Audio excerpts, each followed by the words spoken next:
আমাদের বাংলাদেশের একজন প্রখ্যাত বুজুর্গ আলেম আছেন হযরত মাওলানা মুফতি নজরুল ইসলাম কাসিমি দামাত বারাকাতুহুল আলী। হুজুরের বয়ানে আমি একদিন শুনছি, হুজুর বয়ানে বলেন যে আমি পৃথিবীর বহু ইউরোপ কান্ট্রি সফর করছি বহুবার। উনি সারা বিশ্ব ভ্রমণকারী, এখনো আছেন জীবিত, বয়ান করেন। তো হুজুর বলেন যে আমি আমার জীবনে অসংখ্য ইউরোপ কান্ট্রিতে ভ্রমণ করছি। আমার এই পাঞ্জাবি পায়জামা টুপি দাড়ি নিয়ে যতবার আমি ইউরোপ কান্ট্রির কোনো বিমানবন্দরে এয়ারপোর্টে পাসপোর্ট ভিসা দেখাইছি, নামছি, আমার ইমিগ্রেশন হইতে বের করতে ছাড়া দিতে 1 মিনিটও দেরি করে নাই। কারণ আমার কাগজে লেখা আমি ধর্ম ইসলাম আমার পাসপোর্টে, আর আমার পোশাকও প্রমাণ করে এটাই মুসলমানের পোশাক। এই জন্য আমার কাগজ আর আমার দেহ চেহারা সমান মিলছে, এই জন্য সাথে সাথে আমাকে ছেড়ে দিছে। আমার সাথে একই ফ্লাইটে ধর্ম লেখা ইসলাম পাসপোর্টে, কিন্তু লেবাস পোশাকে ইসলামের কোনো চিহ্ন নাই। এমন বহু ব্যক্তি আমি জীবনে দেখছি 6 ঘন্টাও এয়ারপোর্টে আটকায় রাখছে, যে তোর লোকে তো মিলে না, তোর ধর্মের পরিচয়ের সাথে সুরত তো মিলে না। কথা বুঝছেন? এই জন্য এর মধ্যে সম্মান, আমার ধর্মে আমার সম্মান, এটা বোঝার মধ্যেই অনেক বড় গুণ। তুমি যদি এটাই বলো, না বলে যদি এই চুল বাবা, এই এলোমেলো চুল যারা রাখছো, যদি মনে করো এটাই সুন্দর, তো তুমি বেঈমান হও। এই অপদার্থ চুল, তুমি একটা ছেলে এখানে যে কয়জন বসছো তোমরা কও, এটার সাথে তোমার বাবা দাদা, তোমার বংশ, তোমার গ্রাম, তোমার গোত্র, তোমার সমাজ, তোমার দেশ, তোমার কোরআন, তোমার রসুল, তোমার আল্লাহ, তোমার এলাকার ওলামায়ে কেরাম, কারো সাথে এটার লগে মিল নেই। তুমি এটা করতে কেন? না না না, তোমার মন গড়া পরে, আগে যে তোমার নিজস্ব কোনো বুদ্ধি আসেনি বা বিবেচনা, আত্মসম্মান আছে কিনা এটা আগে দেখে। হে তো কিছুই চিনে রাখে না, চেনে বাপ, না চেনে দাদা, না চেনে সমাজ, না চেনে বংশ, না চিনে দেশ, না চিনে এলাকা, না চিনে কোরআন, না হাদিস, না আল্লাহ চিনে, না রসুল চিনে। এটা কি? এটা মানুষ না পায়জামা? এটা তো মানুষ না প্লাস্টিক? বলে আপনি বলে দেখেন, হাসবে। এর মানেই হলো প্রতিবন্ধী লক্ষ্য। এটা মেইন প্রতিবন্ধী কিনা এটার মেইন প্রমাণ। আপনি বলবেন গুনার কথা, হে হাসবে। কেউ তুমি খারাইয়ের মতো হে হাসতে হাসতে যাবে, বুঝা গেল এই মানসিক সমস্যা। হ্যাঁ, এ প্রতিবন্ধী, অসুস্থ, এ স্বাভাবিক না, স্বাভাবিক না। এটা বড় গুরুত্বপূর্ণ, বড় গুরুত্ব। একটা ছেলে স্বাভাবিক 16 বছরের মানুষ, 18 বছর বয়স্ক একটা ছেলে স্বাভাবিকভাবে রাস্তার পাশে দাঁড়াইয়া পেশাব করে নিজে নিজে হাঁটতে হাঁটতে যাইতেছে, বুঝতেই হবে সে নিশ্চিত প্রতিবন্ধী। এ সুস্থ স্বাভাবিক। যদি স্বাভাবিক 6 মাসের বাচ্চাও যদি স্বাভাবিক থাকে, সুস্থ থাকে, হে পেশাব করলে চিৎকার দেয়, হাফ প্যান্ট বদলানো। 16 বছরের দামরা এই হাফ প্যান্ট বদলায় না, প্যান্ট বদলায় না, এটা বোঝা গেল এটা কি? অসুস্থ। হ্যাঁ হ্যাঁ, তার ব্রেনের সমস্যা, তার মাথার সমস্যা। নাহলে আপনারা দেখেন না যে ছোট বাচ্চা যে পেশাব করে দিলে হাফ প্যান্ট বদলানে লাগিয়ে চিৎকার শুরু করে কিনা? বলেন কেন এরকম করে? বোঝা গেল মানুষের ফিতরাত, স্বভাবজাত, মানুষের সৃষ্টিগত বৈশিষ্ট্য সে নাপাক নিয়ে থাকে না, সে পেশাব নিয়ে হাঁটে না। এই জন্য 6 মাসের বাচ্চাও চিৎকার করে, 1 বছরের বাচ্চাও চিল্লায় তার হাফ প্যান্ট বদলাও। তার মাকে চিৎকার করে বলে, মা আমার হাফ প্যান্ট বদলায়। আর তুমি 18 বছরের একটা ছেলে একদিনে 5 বার পেশাব করলে, একবারও পানি নিলা না।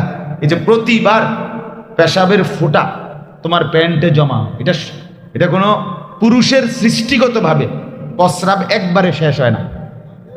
একটা একেবারে সুস্থ যদি হয়, বলে একদম জোয়ান, একদম সুস্থ, একবার কুস্তিগির হবে না, এরপরও পেশাবের সৃষ্টিগতভাবেই এমনভাবে পুরুষের যে তার প্রস্রাব একবারে শেষ হয় না, 2, 4, 5 ফোঁটা এরপরও থেকে যায়। এজন্যই ঢিলাগুলো, এই জন্যই টিস্যু পেপার ব্যবহার করে, এই জন্যই একটু অপেক্ষা করতে হয়। তাহলে এইটা যেহেতু সে করে না, তাহলে তো প্রত্যেকবার তার প্যান্টের মধ্যেই পেশাবের ফোঁটাগুলো জমা হইতেছে। তাহলে এতটি মুত লইয়া যে হাঁটে, এতে পাগল না তো কি? এটা ছাগল না তো কি? এটা এই জন্য বন্ধু আমার কথা কাটছে। প্রতিবাদ যদি ভিন্ন যুক্তি থাকে তুমি বলো, আমি শুনতে রাজি। বিকল্প যদি না বলে না এটা আপনার কথা যৌক্তিক না, ঠিক আছে, যৌক্তিকটা তুমি কও, এর ভিন্নটা তুমি বলো, আমরা শুনতে রাজি। এই জন্য আমরা এই যে কয়জন ছেলে বসছো ভাইয়া, তুমি নিজেকে সুস্থ প্রমাণ করো, স্বাভাবিক প্রমাণ করো। তুমি নিজেকে ভেবে দেখো তোমার নিজস্ব কোনো আত্মমর্যাদা আছে কিনা। আমি আসলে কার সন্তান, আমার বংশ কি, আমার ধর্ম কি, আমার পরিচয় কি। আমাদের বাংলাদেশের একজন প্রখ্যাত বুজুর্গ আলেম আছেন, হযরত মাওলানা মুফতি নজরুল ইসলাম কাসিমি দামাত বারাকাতুহুল আলী। হুজুরের বয়ানে আমি একদিন শুনছি, হুজুর বয়ানে বলেন যে আমি পৃথিবীর বহু ইউরোপ কান্ট্রি সফর করছি বহুবার। উনি সারা বিশ্ব ভ্রমণকারী, এখনো আছেন জীবিত, বয়ান করেন। তো হুজুর বলেন যে আমি আমার জীবনে অসংখ্য ইউরোপ কান্ট্রিতে ভ্রমণ করছি। আমার এই পাঞ্জাবি পায়জামা টুপি দাড়ি নিয়ে যতবার আমি ইউরোপ কান্ট্রির কোনো বিমানবন্দরে, এয়ারপোর্টে পাসপোর্ট ভিসা দেখাইছি, নামছি, আমার ইমিগ্রেশন হইতে বের করতে ছাড়া দিতে 1 মিনিটও দেরি করে নাই। কারণ আমার কাগজে লেখা আমি ধর্ম ইসলাম আমার পাসপোর্টে, আর আমার পোশাকও প্রমাণ করে এটাই মুসলমানের পোশাক। এই জন্য আমার কাগজ আর আমার দেহ চেহারা সমান মিলছে, এই জন্য সাথে সাথে আমাকে ছেড়ে দিছে। আমার সাথে একই ফ্লাইটে ধর্ম লেখা ইসলাম পাসপোর্টে, কিন্তু লেবাস পোশাকে ইসলামের কোনো চিহ্ন নাই। এমন বহু ব্যক্তি আমি জীবনে দেখছি 6 ঘন্টাও এয়ারপোর্টে আটকায় রাখছে, যে তোর লগে তো মিলে না, তোর ধর্মের পরিচয়ের সাথে সুরত তো মিলে না। কথা বুঝছেন? এই জন্য এর মধ্যে সম্মান, আমার ধর্মে আমার সম্মান, এটা বোঝার মধ্যেই অনেক বড় গুণ। তুমি যদি এটাই বলো, না বলে যদি এই চুল বাবা, এই এলোমেলো চুল যারা রাখছো, যদি মনে করো এটাই সুন্দর, তো তুমি বেঈমান হও। ধর্মে এফিডেভিট করো, তোমার ভোটার আইডি কার্ড থেকে ধর্মের জায়গাতে ইসলাম বাদ দাও, তোমার জন্ম নিবন্ধন সনদ থেকে ধর্মের জায়গায় ইসলাম বাদ দাও, তোমার পাসপোর্ট থেকে বাদ দাও, এফিডেভিট করো, এটা চেঞ্জ করো। তুমি যদি মনে করো পেশাব করে পানি না নেওয়া এটাই সৌন্দর্য, এটাই ভদ্রতা, চেঞ্জ করো ইসলামের পরিচয়। তুমি যদি মনে করো 1 ওয়াক্ত নামাজ না পড়া, 5 ওয়াক্ত নামাজ, কখনোই নামাজ না পড়া এটাই সৌন্দর্য, এটাই জিন্দিগি, এটাই স্বাভাবিকতা, চেঞ্জ করো ধর্মের পরিচয়, বাদ দাও। তোমার মতো 2-4 জন অপদার্থ আল্লাহর দ্বীনের মধ্যে না থাকলে ইসলাম আটকাবে না। কোন বেনামাজির কারণে ইসলাম আটকায় নাই, কোন নাফরমানের কারণে ইসলাম কি নাই, ইসলাম আগাচ্ছে, ইসলাম তার গতিতে চলছে। আবু জেহেল আবু লাহাব কালেমা পড়ে নাই বলে ইসলামের বিজয় কি থেমে গেছে? শেষ পর্যন্ত ইসলাম তো বিজয় হয়েছে। হ্যাঁ, এটা জরুরি বিষয়, সিরিয়াসলি এটা ভাবেন, সিরিয়াসলি আপনারাও ভাবেন, আপনাদের ছেলে মেয়েদেরকে দিন মানতে বলেন।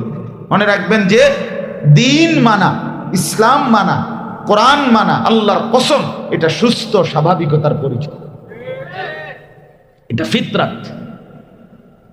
নবী সাল্লাল্লাহু আলাইহি ওয়াসাল্লাম বলেন, মা মিন মাউলুদিন ইল্লা ইউলাদু আলা ফিতরাতিন, প্রত্যেক মানব সন্তান ফিতরাতের উপরে অর্থাৎ ইসলাম মানার যোগ্যতার উপরে ভূমিষ্ঠ হয়। নবীজি বলছেন প্রতিটা মানব সন্তানের মধ্যে ইসলাম মানার পূর্ণ যোগ্যতা থাকে। আল্লাহ শরীরটা বানাইছেন এভাবে, দেহ গঠনই করেছেন। একটি আমল আপনি করণীয় এবং বর্জনীয় বিশ্বাস করেন, আমার আপনার জন্য একটাও করা অসম্ভব যদি হইতো তাহলে আল্লাহ আমারে আপনারে মানুষ বানাইতো না, ছাগল বানাইতো। আপনারে মানুষ বানাইছে, এটাই প্রমাণ করে আপনি কোরআন সুন্নাহর সমস্ত হুকুম মানতে পারবেন, সমস্ত নিষেধ ছাড়তে পারবেন। এই কারণে আপনারে মানুষ বানাইছে, নাহলে আপনারে ছাগল বানাইল। আপনি সুদ ছাড়া চলতে পারবেন, এই জন্য আপনারে মানুষ বানাইছে। আপনি হারাম ছাড়া চলতে পারবেন, এই জন্য আপনারে মানুষ বানাইছে। কুকুরে না হালাল হারামের তমিজ করে না, পায়খানাও খায় অন্য কিছুও খায়, কিন্তু মানুষ কেন পায়খানা খাবে? কথা বলেন না কেন? তো হুবহু মানুষ কেন সুদ খাবে? সে না মানুষ। এটা সম্ভব। ওযু, গোসল, নামাজ, রোজা, হজ, যাকাত। ওই ছেলে, ওই তোমরা ওইখানে বসে কি করো? এদিকে এদিকে আসো, এদিকে আসো। এই বেটা,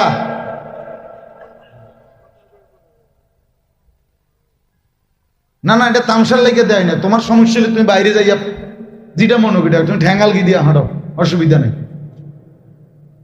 আমার কোনো আপত্তি নেই। আমি বাহিরের কারোর জন্য টেনশন নাই। আমার টেনশন আমার চোখের সামনের শ্রোতা, আল্লাহর কথা শুনতে হবে। বলে নতুন আইছেন আপনি, নতুন আইছি না পুরান আইছি পরের কথা, আর আইলাম না নাই কি একবার সুযোগ পাইছি, একবারই কয়ে যায়। বুঝেন নাই? আমাদের সন্তানদের হালাত বড় নাজুক। কেউ নাই আমাদের এই 16 বছর 18 বছর 20 বছরের সন্তানের কাছে আমরা অসহায়। আরে কি আশ্চর্য কথা, আমরা হাল ছেড়ে দিছি,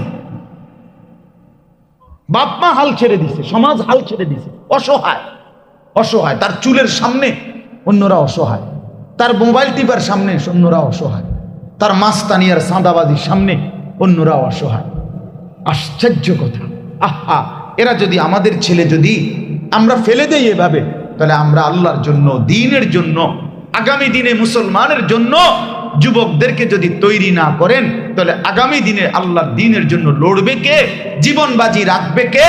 শাহাদাতের খুন পান করবে কে? বলে কি কোত্থেকে আনবেন? আরে আরেকজনের ফুট কি আপনি হাওলাত করে আনতে পারবেন?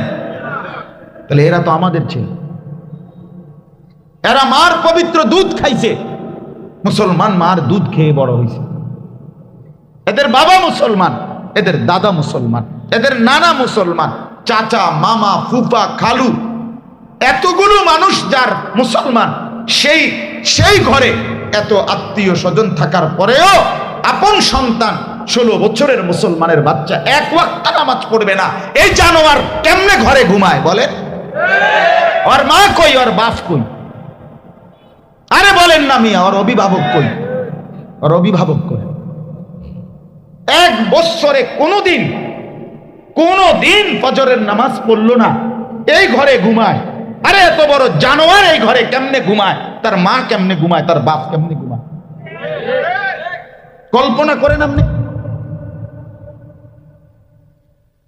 আপন মা বাপ যদি বাইচা থাকে মুসলমান, সেখানে আমার ঘরে আমার ছেলে 1 বছরে কোনোদিন ফজরের নামাজ পড়বে না, এটা মেনে নেয় কেমনে? হতে পারে কিভাবে বলেন না?